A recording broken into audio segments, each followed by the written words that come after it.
You're listening to the Coach's Journey podcast, exposing the struggles and celebrating the successes in the life of coaches who are action takers and creating authentic impact in today's world. Whether you're just starting out, expanding your reach, or exploding your impact, you're in the right place right now. Stay tuned and be sure to subscribe to this podcast. Now, here are your hosts of the Coach's Journey podcast. Welcome, coaches. If you want to understand how to deliver sessions at the highest level, especially your discovery call, your strategy session, your first sales call that you do with your clients, stay tuned because you are going to be hearing two seasoned coaches talk about how we've been able to develop a system, a framework around delivering sessions at the highest level. And we'll kind of try to break it down, maybe not the whole framework, but we'll talk about what has worked, what hasn't worked, what we're working on consistently because we're growing as well. And also for those who don't know this in our community, if you're part of our community, we are doing a masterclass on Monday, the 19th at 1 p.m. Eastern on delivering sessions that sell. Today we're discussing this, but I'm going to walk you through the framework that we actually use, that you can use it in your business to not only deliver sessions at the highest level, but actually increase your conversion rate and also increase your referrals that come from those calls. I'm excited to jump in today. Dr. Sherry's not here. She is gone on her, I think she's going to visit family. Daniel, one of our business partners, and an awesome coach is here to join us on this call. Daniel, how do you feel about this topic? This is such a great topic. It's one that's often like a stumbling block, I think, it was for me for a long time as a coach. So I feel like it's like, how do you have the call, right? It's like, you're all like, as an early coach, I was always worried about like making the sale and like, what about the price and what are they going to say about this? And, how's that all going to go? And, and like, do I know my offers? And like, no, I don't. And, there's so many things going through a coach's mind in their discovery session that a little bit of preparation can help a lot with, but also like how to run them and how to feel about them. It just takes time. And there's some shortcuts for sure, but you have to like put in some reps and get practice too. So I would just encourage everybody out there, if you're struggling with discovery sessions, or sometimes you call them strategy sessions or intro sessions or initial sessions, whatever you want to call them. If you're struggling with those, that's okay. It's part of the process. Hopefully today we'll be able to help you a little bit with that. And on Monday, the masterclass will definitely help you even more. And then just go out and practice the stuff, right? Take the time to prepare, especially if, like, debrief your previous calls. That's, it's things I should have done when I was a beginning coach. Yeah. There's one phrase that changed my coaching business, and that's from The Prosperous Coach. And I read it and just stuck in my head by Rich Litvin saying, if you really want to get better as a coach, if you really want to sell a high ticket coaching program, if you really want to serve at the highest level, the main thing you need to be focused on is coach, coach, and coach. And that those three, like coach, and coach, has been in my head for the past 6 years. I'm like, okay, and my whole goal, and even Rich Littman talks about it, is like one of the things that helped him move ahead was that he did more sessions than anybody else around him at that time. He didn't care how he did them, where he got the sessions from. He's like, my goal is to find as many sessions that I can do with people. So not only do I understand this process, but I understand what actually works and what doesn't, and improve my skill sets in this process. So yeah. Well, what are your thoughts about that, Danny? I love that. It's just kind of like, if you're an artist or songwriter or whatever, the best way to like get good is to just write a song every day or draw art every day. And because there's lots of research around like quantity actually creates some really good pieces. Whereas, if you just focus on like the one really good thing, it might not work. Right. So you want to do like as much as possible. And I love that approach because it's like, even if you know nothing, you have no experience, you suck, you don't even know what coaching means. If you just have these conversations with people over and over and over and over again, so many times that it just becomes second nature to you, all of a sudden, well, not all of a sudden, after like a whole ton of these, you're going to be good. Like you're going to be better than 99% of people just by doing that. Right. It's like, if you do enough reps at anything, you're just going to be better than most people. And I want to give some frame of reference around this. And this is, for me, this was interesting because when I was going the first couple of years of my coaching, if I just added up how many sessions I actually did, I don't think I did more than like 15, 20 sessions in a whole year. In a whole year. Yeah. So true. Me too. And pretty much every coach I've talked to, like, how many people have you coached? How many people have you been in sessions with? first of all, they don't even know what that is, that number. But if they were to kind of do some calculation in their head, it's not that many people. And therein lies the problem. And one of the things I learned from Brendan Burchard is that if you're gonna build any craft, do it every day, even if you do it for 30 minutes. Whatever you need to do that thing every day, be in that, or at least on your work days. And for me, my initial thought was, no, I need to spend a while in a week, 30 hours, 40 hours doing this. But no, the thing that actually helped me more than anything else to actually just consistently be in the game. So I'm either reaching out to people to support them, or I'm in conversations. And after 7.5 years, I'm still doing the same thing. It's amplified a little bit. Same exact process. I'm just in coaching conversations pretty much every day. At this point, I'm doing a mix of group and one-on-one. Initially, when I started out, it was mostly one-on-one sessions. Yeah, I love that consistency, because like at the end of the day, you have to find a way to invite people into conversations and then have a way to have those conversations. And those are the two things you need the most reps at as a beginning coach, right? It's like getting people into the conversation and having the conversation. So the fact that you're still doing it today just tells people, like, that can be a long-term game, not just like, oh, if I do it for 2 months, it doesn't work. Well, I guess it's not going to work. I should try something else, or I should quit. Like, yeah, And also from a sales point of view, and I want to give some numbers. So because a lot of times when you're starting out, you don't know what the hell works. You don't know what I should do. So we kind of get involved in multiple different things. Yesterday, I had a conversation with a coach within our community. She was doing a lot of things, but it was not related to the coaching business. It wasn't actually helping move anything forward. And she knew it. She's like, well, I've kind of fallen off the past month. And that's the sense. And that's what happens. You do it for a little bit and then you fall off, and then maybe you will go back after a month or 2 months. But just to give you an understanding of this, I think if we're looking at it from a business and sales point of view, you need to, one of the most important metrics I would say is your conversion rate. Understand how many, if you were to do 10 calls, how many of those people will want to work with you, will sign up for your package. And so if you haven't done 10 calls, or if you don't even know what that is, I would just assume you would sign up 1 out of 10 in the beginning, just 1 out of 10. So here was my challenge when I was starting out. So that I remember the first year, I think I did maybe 12 calls or something. Out of those, I signed up 1. And I was like, I suck. But the whole year I did 12 calls. I didn't do enough calls to even understand it. So a good reference point is get to 100 calls. If you do 100 calls, you will know beyond a shadow of doubt what's happening. And then you can improve from there. You can't improve something you don't actually see what that is, where you are.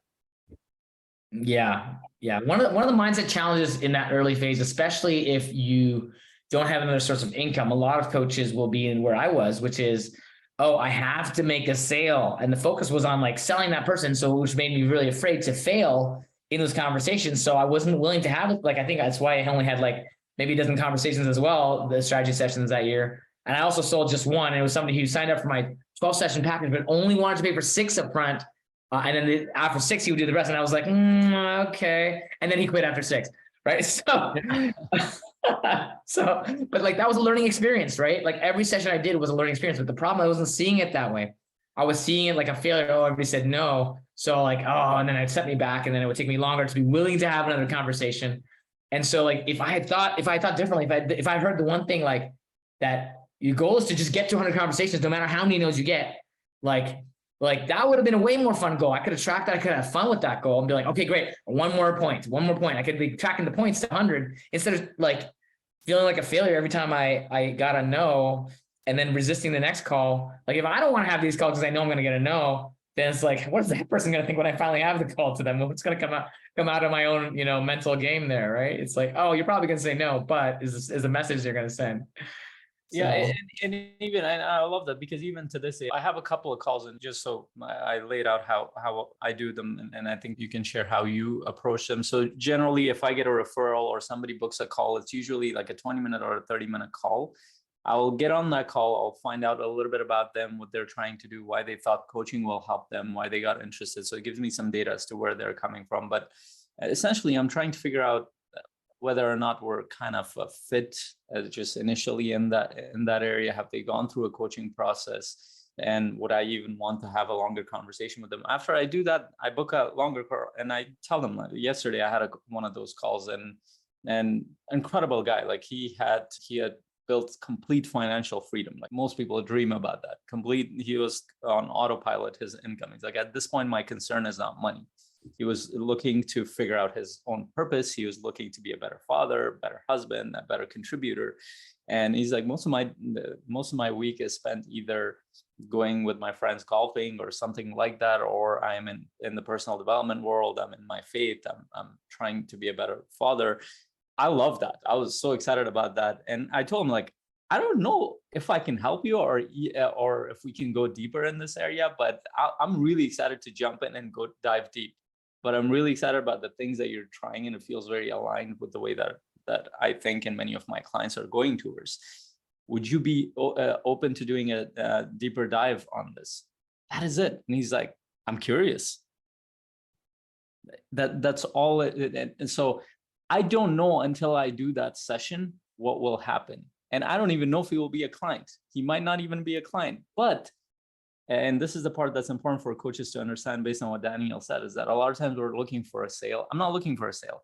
I want to deliver value for a couple of reasons. One, this gets a few reasons. One, this helps me get better, and I'm in a deep dive session with a high value client or with any client.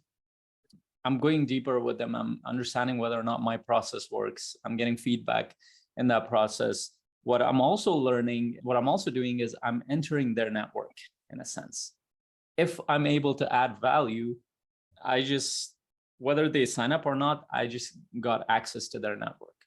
So one of two things will happen. Either he will refer me, or I'm explicitly asking them at the end, even if they don't sign up, is there anybody else in your network that would benefit from coaching like that? Then I get in touch with another one. Then I get in touch with another one. This is how you get into an industry. This is how I got involved in investors industry, because I did so many strategy sessions with them before I knew it. They pretty much, many of them know me by now because I've done a strategy session with somebody from their network, or I've done a group call with somebody from their network. And then best case scenario, they sign up. That's even better. You'll get referrals. So you're either at the end of the session, you're either learning to get better, or you've added value, either getting a referral or you're signing up that client. I don't care what happens. You either get referrals or you get referrals. But, like you also, I would add another thing. There's another benefit to you is you get to serve, right? And so like the thing, like actually literally right before this call, the reason we didn't start at the time we were supposed to was I had a few extra minutes from my last, it was like a connection call, which was a 30-minute call, but it ended up being like an hour call because they had a lot to share. And they were being very, very vulnerable. I wanted to give them that respect, but I realized like, we're going to need a deeper call here.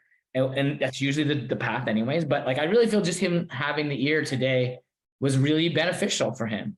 And it also, gave me the opportunity to put that call on my calendar Friday. I'd be happy to get the sale, but I'm not sure yet if I want that sale. I want to see how it goes. But what I'm really excited about is I know I can help this person. I know I can help them in all the ways that they were talking about. And so on Friday, I'm going to do my discovery call with them. And it's 2 hours. Like for me to be willing to spend 2 hours on the phone with somebody, not knowing if it's going to be a sale, like that's why I have the connection call. I don't want to have a connection call with somebody that I don't want to have a full strategy call with somebody that it's just not going to be a fit. And I know that, but the fact that I am excited to help this person makes me excited to go on Friday because I know I'm going to make a difference. And if I make a difference, like I'm making a difference, which is what I want to be doing in my life. Right. So like, that's another way to think about like if you get a no, or if you get a not yet, and most no's are usually not yet, you made a difference in that call regardless. Yeah, I love that. And I want to wrap this up. So if you really want to get, without any frameworks, without anything else, just like Daniel said in the beginning, if you really want to get better at this process, make it a goal to do at least 100 calls this year or in the next 6 months. It doesn't matter who you do it with. And these are longer strategy or discovery calls where you actually add value, support them, and also offer your program. So don't not offer your program at the end of the call or ask for a referral, one or the other, or both of them. Or both, yeah.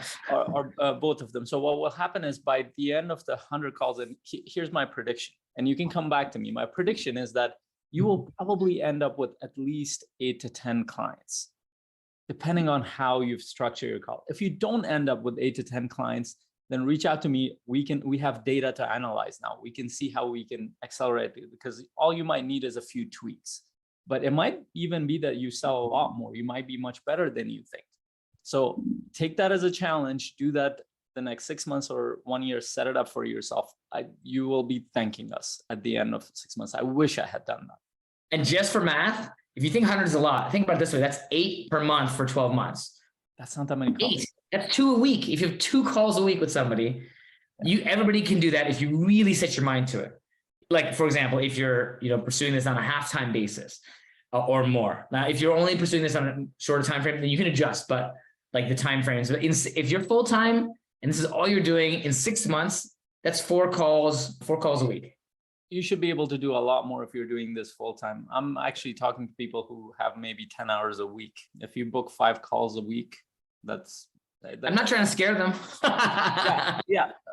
This is an uncomfortable process. And by the way, most coaches, this is the part that they're scared of more than anything else. To put themselves out there in a call, not knowing that whether or not they will add value. And even the person that I mentioned yesterday, I felt out of my comfort zone a little bit when I'm like, let's jump in. I don't know what's going to happen, because I saw that he had done a lot of work in there. And I've actually gotten in those calls. I realized I did one call, I think 3-4 months ago with this business owner. He was actually a monk as well.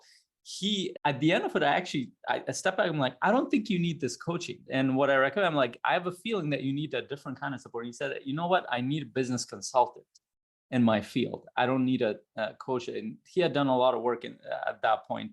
But what he did do is he connected me with his business partner. He's like, I feel like I'm showing up as a coach with my business partner. I'm like, all right, let's book a call with you. Now I've done a session with this business partner. They want me to get involved a little bit in their team. So it's leading into a direction that I didn't even know. I didn't even sign up the first person on a call. So you never know what opportunity you're going to get. So let's wrap this up. Let's go to the content of like, how do you do one? Yeah, the content. That's what. So this was the first part. We wanted you to kind of get open to doing these calls, because that's what will do a lot of the improving. But now maybe we can start with challenges. Daniel, maybe you can share what doesn't work or what hasn't worked for you in these strategy sessions. And then we'll go to what has. Let me think back. And honestly, I think to my most, like in every single session I have, there's something that didn't work great, and because like there's always room to improve. So like, don't think that you're ever going to perfect it, because you're always getting better, because there's no such thing as perfection. But what doesn't work is coming in insecure.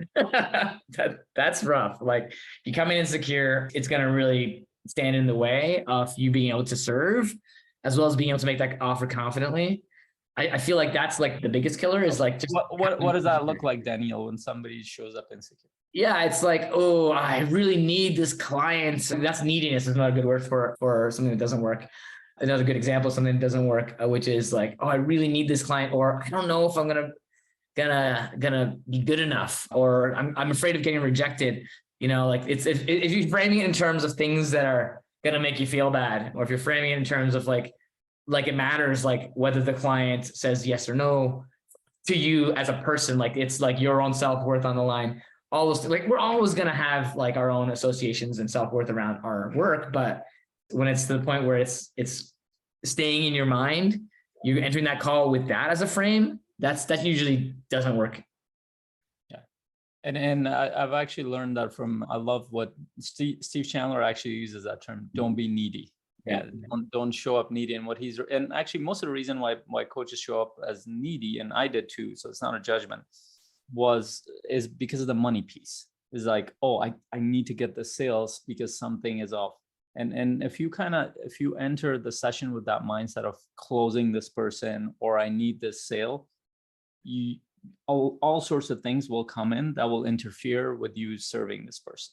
all sorts of challenges in your own thought processes, your own insecurities, all sorts of things will just arise. And what Steve Chandler clearly says, if you need money, get a job right now. Find a way to make money until you can build this. So I would say give yourself at least a 6-month cushion, if not more. You will make money, but it might not be the first month or the second month. You need to put in a little bit of time in this to work it out. And it might sound disheartening, but I always ask coaches, like, either you have a cushion in terms of the money you've saved, or you have a job or something in the background.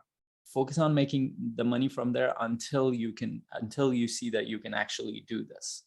And when you do that, when you put that aside and you make this a long-term goal, you make this a career path, you make this as a way to serve people, what ends up happening is that you show up with a very different intention.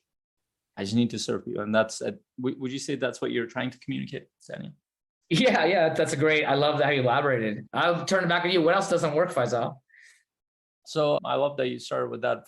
For me, one of the areas so we all, assuming that you come from a certification or you've gone some sort of training in coaching that you've gone through, and every certification, one of the things that they do is they promote their process, which is fine. Nothing wrong with that. For example, Daniel and I, at least one of our certifications is certified high performance coaching. When you look at the way that the strategy session, they give you a framework around that. And that's one of the better ones that give you actually a framework. When you go to another certification, they might not even give you a framework. They'll give you a set of principles or foundational key things that you go through. And then you kind of have to put it together and make it into a strategy session for yourself or a discovery call. But let's say they're giving you this, you're jumping in, and this is my thought process. When I was kind of running through that, I didn't know how to navigate it in the sense that, how do I take the client from this point to this point using the framework or foundational principles around it? And what would end up happening is I would get stuck in the framework a lot of times. I would get in. So, and I'm thinking the people who are teaching this or the certifications, they're kind of stuck with their own framework too. They're giving you the framework with which you're going to work with, but coaches get stuck in their own head with that framework. So what I kept doing was I was trying to kind of fit the client into that framework. But a lot of times clients might not need you to kind of put them into that framework. You can use the framework. And the way I started to look at framework is it's a tool for me to support clients a little bit faster, a little bit better. But it's not the thing that will necessarily exactly help them. So follow your framework and everything. But one of the things that made an improvement for me was for me to do a lot of discovery in the beginning, is to help me understand what exactly are their challenges, whether or not it fits into the framework. I need to understand how to support them with that, not fit them into the framework that might or might not support them. So and they kind of teach that in certifications, but we kind of lose sight of that when we kind of go through the framework. So I started to spend a good amount of my time, especially the first 30 minutes, is trying to understand, why are they there? What do they think their challenges are? What is their perception of their life? How are they looking at their life? And where do they see their life going? And it gave me a good view of where I can take this conversation towards, versus kind of, hey, let me go through this piece of it, that piece of it, and maybe I'll come up with something. What are your thoughts about that? I would say, yes, I would totally agree with that. I think for beginner coaches, a lot of the time, the framework is actually the thing that helps them learn that process, learn what you just said. So if you're going through your standard frameworks or your particular process in your particular course or frame or certification, that's sometimes how you get the reps to figure out where to use it and where not to. That's how I did anyway. Starting with what's provided is usually good. Like I like to say what Ryan Levesque says, which is sometimes it's good to emulate before you innovate. But there's a reason that there's a lot of different frameworks. It's like a lot of them apply to different kinds of people and different situations. And so I like having a number of different frameworks that I can draw on as a tool belt. But the most important framework for you is serving the client from where the client is at. And I think I love the word discovery session more than a strategy session sometimes, because it's a reminder for me that I'm here to discover as much as possible about the client so that I can serve them best. Yeah. So like focusing that session on discovery. So like a lot of times, and I'm not saying that you shouldn't, but a lot of times we want to coach the whole session and really solve all the problems in that session. And to be honest, like if they're coming to you for coaching, a lot of problems can't be solved that quickly. Some may be able to, but oftentimes you give somebody the solution, it's actually not the solution. And so they actually need a deeper process to get to more solutions and outcomes that they're looking for. So a lot of times it's very good to just discover as much as you can. So failure to discover is a great way to not sign a client, because not only do you not really know, the client doesn't know, because like discovery is helpful for them to express for themselves what the things are that they need to be like focused on, or that their goals are. So I like to, so what didn't really work for me was just trying to solve problems only in that session, and I had to move from a problem solver to a coach, which problem solving can be part of coaching, but I like to focus on, like what I learned is focus instead on discovering as much as possible, do some coaching, help the client solve their own problems, maybe have a quick win, maybe have a couple of takeaway actions they can do right away. But like ultimately the point of it is, if the transformation the client needs is not going to happen in one session, which is probably why they came to you, then you're going to have to help them make some decisions. And so the thing that doesn't work is not being able to help client make decisions. It's like not focusing on the decisions that they need to make for themselves. Specifically, if it's the right next step for them to join your program, that's a decision they need to make if you get to that point in the session, and that's the right thing. So being able to help them through that process. I didn't understand that. And so the thing that didn't work for me is like, oh, like sign up for my coaching. They're like, oh no, I'm good. they were not ready. So not addressing those fears and not being able to create the space for them to understand that you're helping them make a decision that's good for them. So that's the thing that doesn't work, which is like doing it for yourself. So you can get the sale, right? Which is sort of contradictory in a way, but it's also true. A couple of phrases you use and then you corrected it afterwards, or you elaborated on afterwards. One is like, don't do coaching, do discovery. But the thing is, that most initial coaches think as coaching, that's not actually what coaching might be. The deeper forms of coaching is exactly. Like you said, problem solving. And I've heard this over and over from at least 10 different coaches who have asked them, like, what do you do? Like, because when I get on a call with them, I want to know how they're, especially those who are struggling with getting clients and if they've done a few calls. I'm like, can you walk me through what you do? And they will say this almost very similar to each other. And they will say that in the beginning, so my focus is to kind of get them to share their challenges and pick one area where I can give them a quick win, problem solving, quick win, and then I offer my program and find out what their goal is, and I offer my program as a bridge. This is the basic format of a sales call. Find out what their pain points are, what their goals are, and your program is a bridge.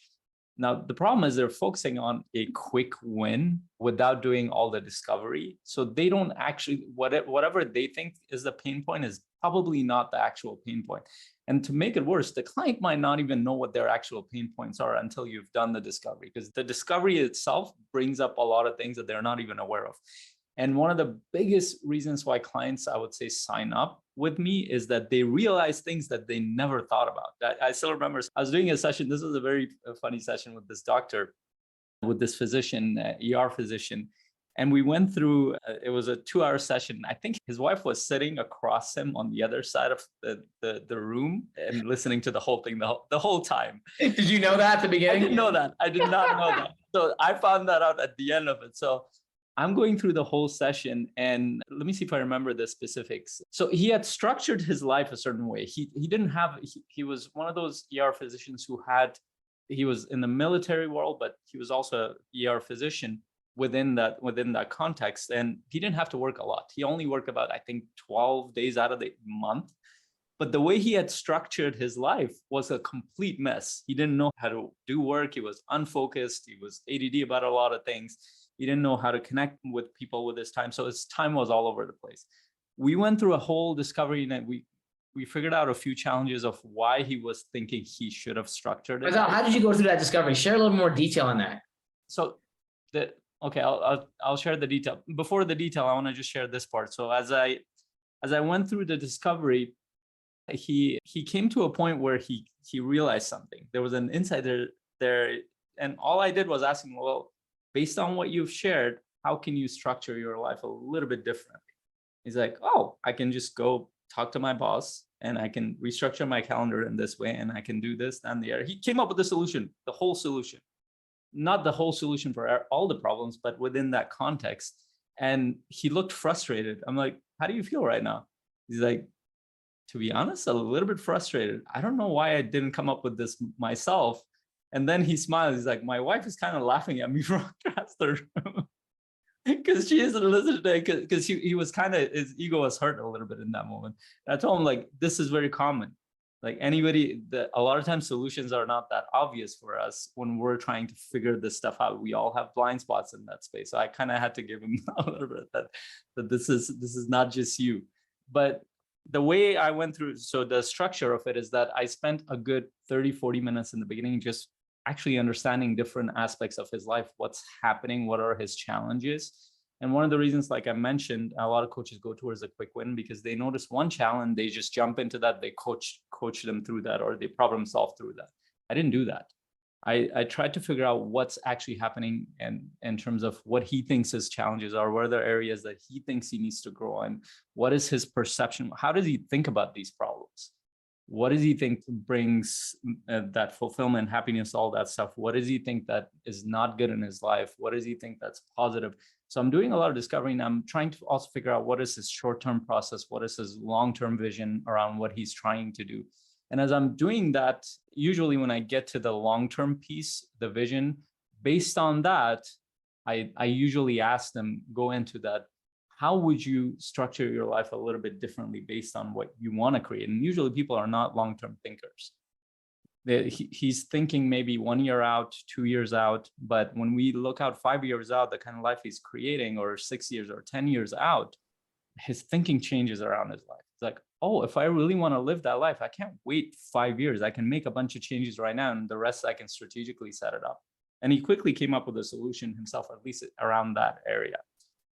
So that discovery piece around different parts of his life makes a huge difference in helping the client understand their own thinking process and how they're feeling, how they can structure it a little bit differently. I don't have to do much around the problem solving. They do it themselves. And I think that also for a lot of coaches, because they might also go with this mindset that I need to help solve something for them. You actually don't need to do that. A lot of the times clients do the solving. You just need to help stay with them and get them to go deeper and deeper into their own challenges, into their own, and how they're thinking about their own life, how they're structuring it, how they're connecting with other people, how they're perceiving things. And they begin to see the blocks in their own path. And I think that's what leads to the solution. Now, I will mention, I do focus on a couple of things. When I'm doing this whole session, I'm looking for a big, hairy problem. And for him, that was one of those problems. He had been stuck in that routine for the past year, and he had no sleep. Even though he had a lot of time, he was jumping in, finding these businesses to invest in, but he didn't know how to focus on building that. And he didn't have enough time with his family. That was a huge part of his vision. And he didn't know how to navigate around that. He was just doing the same things over and over and hoping that the results would be different. And all of a sudden, when we did all that discovery, it became very clear to him. It's like, no, that's not how he wants to do these things. He wants to make a shift.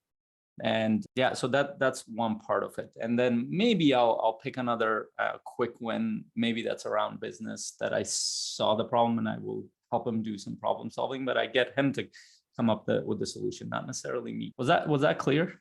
That was pretty good. I think for all the coaches listening right now, you should rewind that whole segment and listen to it again, because there's so much gold in there. If I thought, oh my gosh.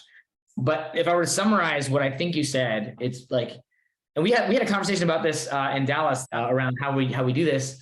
But like the idea of building a map of the territory is like, you kind of get a really feel of the context of their whole life.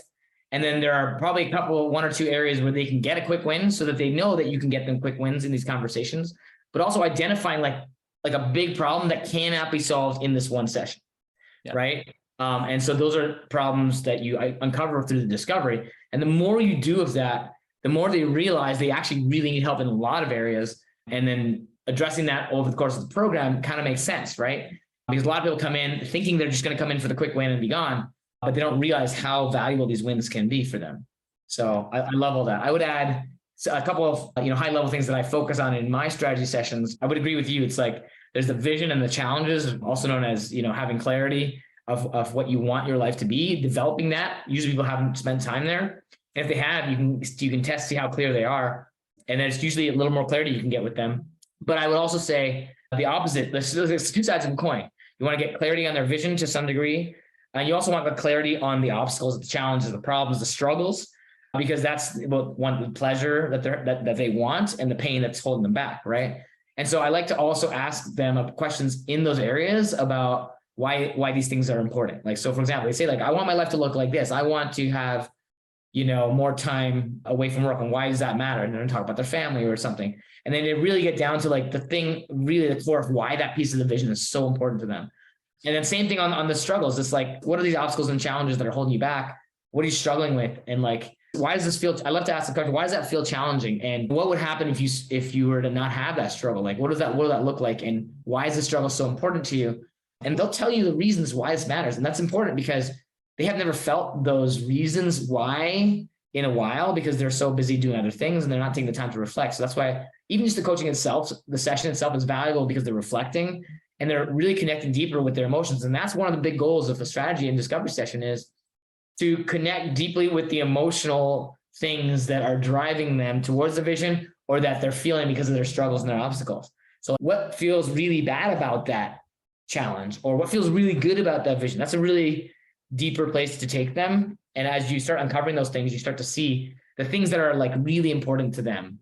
And then that's why those are the things that will help them make the decision to A, move forward in their life on these things, and B, move forward in the program, right? Because the program is literally going to help them with the things that they're talking about. And now they know why it's important for them, because most of the time people don't know why. So I think it's really important to cover those deeper emotional whys for people as you go through this process. Yeah, I love that. One of the things that really stuck out to me, even from the first day of certification, I think it was Brendan Burchard that said this, is that engage their emotions or die trying. And he was not joking. He's like, that is your job as a coach. If it's all thought in their head and they're just sharing intellectual awareness of whatever's happening, it's not going to have the effect you're looking for. And through this discovery process, there's a lot of nuances in there. So we're just sharing high level here. Through the discovery process, you're getting them to feel. Most people don't feel. Most people don't reflect deep enough. Most people don't go into their experience to notice it. So especially in the Western world, especially in US and Canada, if you're looking at it, most people are so busy that they haven't had time to notice what they ate. They haven't had time to notice what their partner looked like that day. They haven't had time to kind of ask what's going on with their business partners or other things.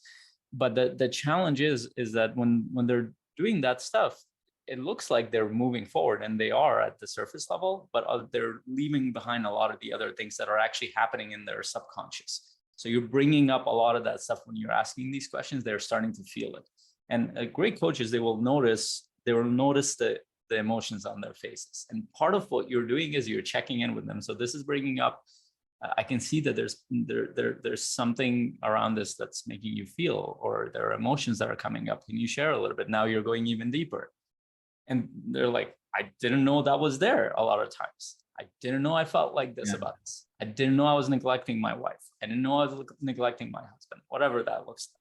They may even know, but not have really taken the time to really feel what that feels like, knowing that. Like you can know up here, like, oh, I'm neglecting my wife, but like to really like face that and feel it is important. So that's why in order to get the emotions, you got to slow things down. That's why I like to do like longer sessions. So we have the time to really slow things down. So people come in trying to rush through things and you just like, hey, let's slow this down a little bit and really get them to go through a little slower, and teaching them to slow themselves down is part of the process. So if you think, where am I going to find clients? Like everybody in North America is a potential client because of the culture, and everybody is not slowing down. So everybody can benefit from slowing down and really feel their emotions and discover for themselves what their visions are. And that's how you discover what their challenges and their obstacles are. That's how you discover it. Feel the importance of those things, and then recognize that you're the one who can help them slow down and make them feel the things they need to feel, and create that safety so they can make a decision to move forward with the program with you. That's a win-win for everybody, right? Yeah, and I want to just share two simple things in here. A lot of times coaches might be like, well, and we're not prescribing that you should do 2-hour sessions. So I've actually experimented with 45 minutes, 1 hour, 90 minutes, and 2 hours. And main reason why, exactly as Daniel said, I want them to slow down. And coaches might hesitate with, first of all, experiment with all those. See how your process works, because your coaching might be a little bit different than ours. And so experiment with it. But let's say you're doing a longer session, let the client know that this is your process. Well, usually you ask, because a lot of coaches might hesitate. Well, what if that person is busy? What if they don't want to jump in on a 2-hour call? Give them an option. If they say 2 hours, they don't accept it, go for a 90-minute call. But tell them that this is your process. I want to go a little bit deeper here, because that will give them the data needed for them to make a better decision on their own path for themselves. And second, a lot of coaches are in a hurry to close people. So they might do one call and offer their program. That might not be the case. On average, I spend about 3 to 4 hours with a client before I get them to sign, before they sign up with me. And you might think that's a lot of time that I'm putting in that. But keep in mind that if you look at the long-term journey of a client, on average, clients will stay with me 1 year. Many of them will stay 2, 3, 4 years. That's a lot of coaching. Plus, the referral value of each client is huge. I at this point, I counted at least $100,000 for each client that signs up with me. And I've tracked that data. That's usually the case. So is 3 to 4 hours, 2 to 3 hours worth it for you to get not only revenue, but impact and serve so many people in their community or in their environment? That's for you to decide. We'll leave it at that. Daniel needs to jump off as well. If you want to actually go deeper into the actual, because we didn't actually go into the nuances of the framework, I'm actually taking you step by step. This is what you do in the first 10 minutes, the next 20 minutes, the next 30 minutes, if you did a 2-hour call. So I'll walk you through that on Monday. And that's, June 19th at 1 p.m. Eastern. Make sure you show up there. We'll put the link below for you to register. You need to register. You don't want to miss this one if you want to up-level your skill sets and you want to deliver at the highest level. Any last thoughts, Daniel? I would love to talk about this even more with you. So actually, I'm going to come on Monday, because I want to also learn from the things that you do that I might not be doing, or that I can level up. And maybe I can add some of my additional help for you, but we should have a conversation before that even as well, if we can. But I'm excited for that session on Monday. Definitely, if you like this session today and you want to know more detail and want to know more about what you can do in those discovery sessions, make sure for those listening to come on Monday for 1 p.m. And there's a link below, right? There's going to be a link added to below. I'm going to put it after this. So we're going to register. And actually, if you're listening to this, type deliver there so we can share it with you as well. Yeah. How do you deliver those sessions? Yeah. I love that. And share your insights, thoughts. If you're listening to this outside of our community, please like this or share your insights if you can on YouTube or anywhere around this podcast. We'd love to connect with you and reach out to you. Also join our community if you haven't already. You would see the link somewhere here. Other than that, hope you have an incredible week, and we'll see you next week. See ya. Keep coaching. Thank you, Daniel, for being here, and keep coaching. All right. Bye. You're listening to the Coach's Journey podcast.